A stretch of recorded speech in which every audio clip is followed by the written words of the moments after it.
Bucknutters, welcome into the Bucknuts Morning 5 on Friday, March 13th, 2015. I am Dave Biddle, and I'm joined by Dwayne Long.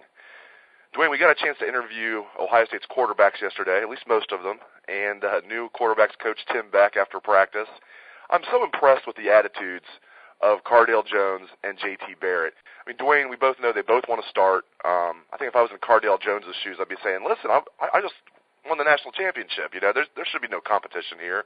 But he's saying all the right things. He's matured so much. Your take on this? Are you still of the opinion this is Cardale Jones' job? Do you think there's going to be some type of two-quarterback system? Do you think J.T. Barrett might win it? What's your take just looking at those two guys competing for the job? I think Jones is going to he's going to get the nod. I think that it's his time. You know, Barrett's still got a couple of more years after Jones goes. I think that's going to play into it. But mostly, I think it goes back to when you're 3-0 and your 3-0 is Big Ten championship game, Sugar Bowl national championship. That's a hell of a resume right there. It's kind of hard to walk away from that. He was a starter at the end there. I just don't know how you can not go with Jones, but I do think we're going to see both guys. There's no reason not to play. You know, he essentially your backup quarterback, at least for this 1 year, a guy that was fifth in the Heisman voting. You know, you've got to let him play some, keep him ready. Anything can happen. So, you know, I think both of those guys are going to play. There's no doubt in my mind that we're going to see. I don't think we're going to see a two-quarterback system. I don't think they work. I don't think the offenses gel around. You got to have a leader. Got to have the guy that everyone in the huddle is looking at, and it can't be you know, the two-headed monster. I don't think that's going to happen. But we'll see JT come in, run the offense, maybe for a quarter at a time. You know, we'll see. But we're going to see both those guys. Braxton Miller declined to be interviewed yesterday, and just to let the listeners know, it wasn't like he was scheduled to be interviewed and he blew up the media. The sports information director asked Braxton, would you like to be interviewed? You know, the reporters want to interview you, and he declined, and that's his right. He doesn't have to speak with the media. He's not a pro athlete, but of course people are speculating what this means. Like, well, JT didn't have to speak with the media, and he did, so people are, you know, running wild with their speculation that maybe this means Braxton's going to transfer. I've been around Braxton since he was in high school. He just is a shy young man. I really don't think we can read too much into this, but I'm not naive either. I want to get your take on this, Dwayne. Should I be reading more into this that Braxton declined interviews yesterday? No, absolutely not. I think he's tired of talking about it. What are they going to ask him about? Think about how long he's been dealing with this. It was bad enough they would be asking him about the shoulder and what's going to happen and all this.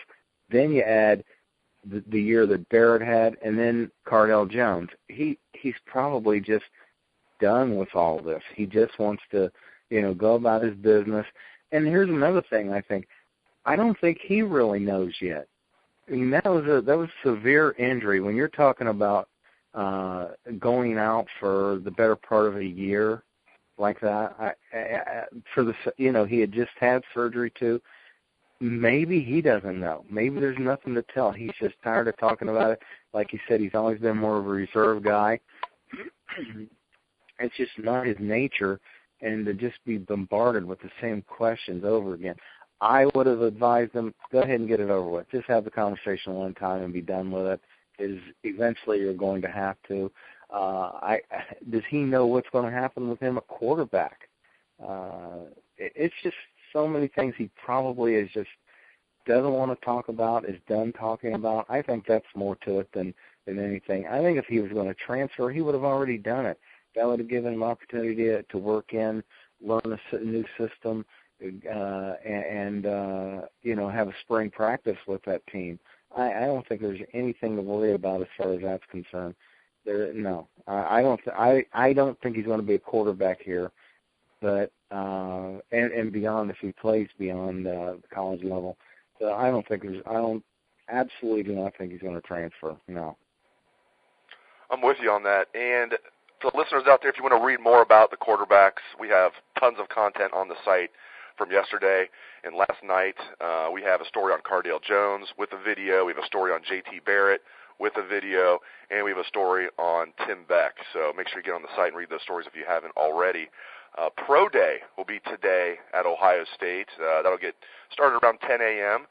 It's going to be a big day for several guys. I think Jeff Hireman, it's going to be a big day for him, Dwayne, because he was unable to really do much at the Combine coming off that sprained ankle that he suffered against Alabama. Also a reasonably big day for Michael Bennett, although not as big as it is for Jeff Hireman, because Michael Bennett had a groin issue and couldn't run at the Combine. But I think teams know.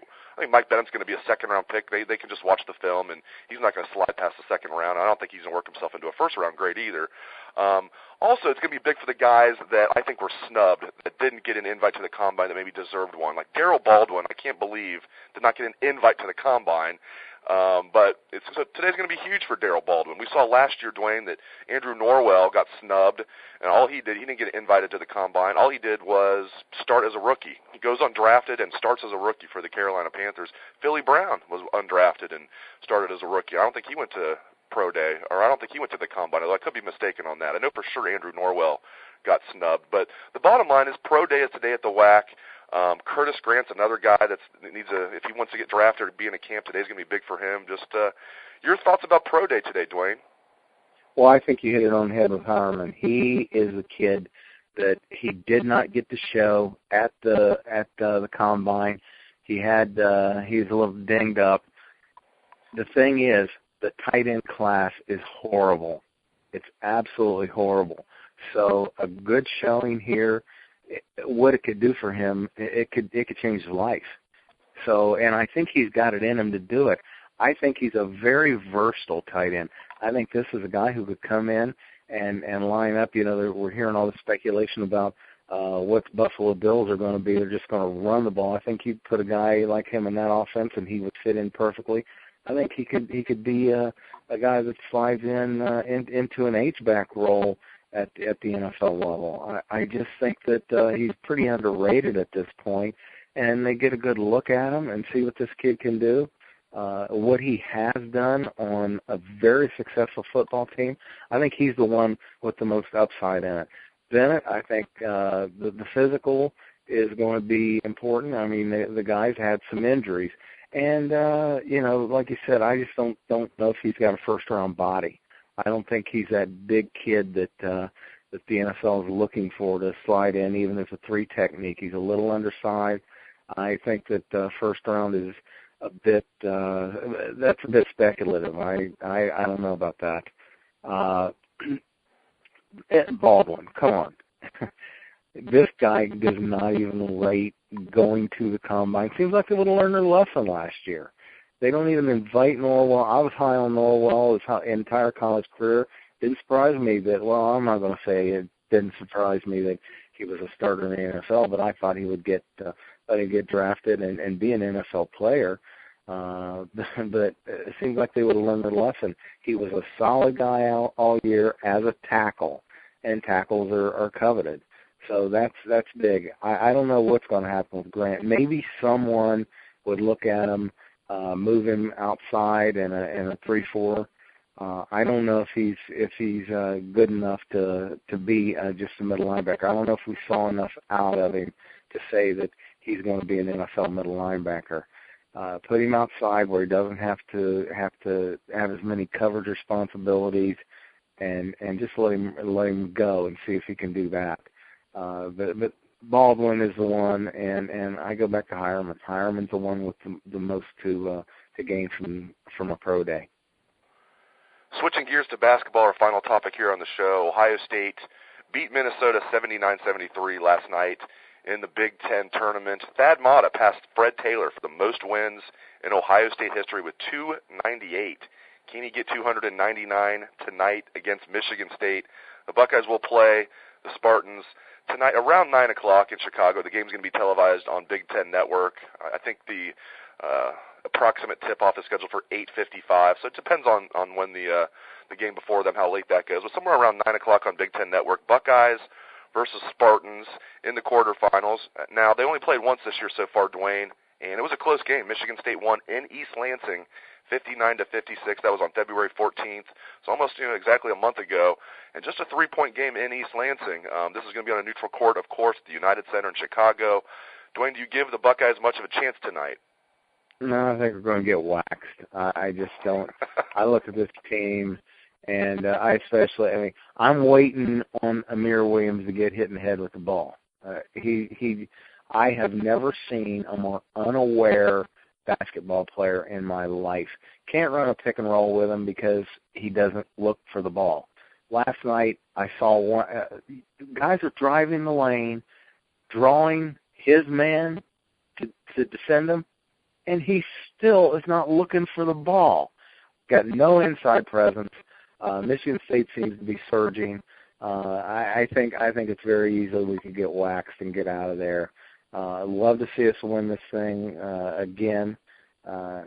Mata is just a very special coach. I think he's a little unappreciated right now by some fans.